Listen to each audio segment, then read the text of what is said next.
এই দুই নেতার দেখা হয়েছিল যুক্তরাষ্ট্রের নিউ ইয়র্কে। সেখানে তারা গিয়েছিলেন জাতিসংঘের সাধারণ পরিষদের অধিবেশনে অংশ নিতে। এই একটি সাক্ষাৎই বড় হিসেব নিকেশ পাল্টে দিয়েছে বাংলাদেশ, ভারত ও পাকিস্তানের মধ্যে। এতে পাকিস্তান বেজায় খুশি হলেও চরম উদ্বিগ্ন ভারত। শাহবাজ শরীফের সঙ্গে সাক্ষাৎ হলেও ভারতের প্রধানমন্ত্রী নরেন্দ্র মোদীর সঙ্গে সে সময় ডক্টর ইউনূসের দেখা হয়নি। এর পেছনের কারণ হিসেবে সরকারের তরফ থেকে বলা হয় দুজনের সময়ের মিল হয়নি। কিন্তু এটি একমাত্র কারণ নয় বলে মনে করছেন বিশ্লেষকরা।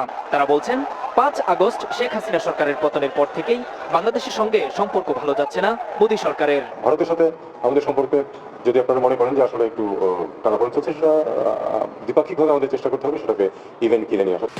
এমন বাস্তবতায় ১৩ নভেম্বর পাকিস্তানের একটি কার্গো জাহাজ করাচি থেকে ৩০০ কন্টেইনার নিয়ে সরাসরি ভিড়েছে চট্টগ্রাম সমুদ্র বন্দরে। বিষয়টিকে ঐতিহাসিক বলা হলেও কপালে চিন্তার ভাঁজ পড়েছে ভারতের।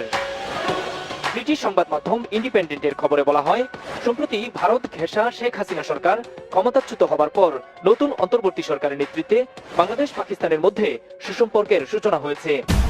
অন্যদিকে এমন সামুদ্রিক যোগাযোগ স্থাপনে উদ্বিগ্ন ভারত। দেশটির গণমাধ্যম দ্য টেলিগ্রাফ দাবি করেছে, এর মাধ্যমে বাংলাদেশের পূর্ব দিকে থাকা ভারতের উত্তর পূর্বের রাজ্যগুলো অস্থিতিশীল হতে পারে। তাদের দাবি, সরাসরি এই যোগাযোগে অস্ত্রের চালান বাড়বে। এখন পাকিস্তান সরাসরি সমুদ্র যোগাযোগের সুযোগ পাওয়ায় ভূরাজনৈতিক চ্যালেঞ্জ বাড়বে ভারতের জন্য। স্বাধীনতার ৫৩ বছর পর সরাসরি এই সামুদ্রিক যোগাযোগ নিয়ে প্রশ্ন সামনে আসছে। তাহলে কি বাংলাদেশ তার নীতি পরিবর্তন করলো? এর জবাব পাওয়া যায় পররাষ্ট্র উপদেষ্টার কথায়। তিনি বলেছিলেন, পাকিস্তানের সঙ্গে দূরত্ব রেখে লাভ নেই। পাকিস্তানের সাথে তো এখন আমরা শত্রুতা করে আমাদের কোনো ফায়দা নেই। এত বছর সিঙ্গাপুর কিংবা শ্রীলঙ্কার কলম্বোতে ট্রান্সশিপমেন্টের মাধ্যমে বাংলাদেশ ও পাকিস্তানের বাণিজ্য হতো, যা এখন সরাসরি হবে। এতে বাণিজ্য বাড়বে বলে মনে করা হচ্ছে। তবে এটি ভারতের আঞ্চলিক আধিপত্যের জন্য যে বড় চ্যালেঞ্জ, তা দেশটির গণমাধ্যমগুলোর খবরেই পরিষ্কার।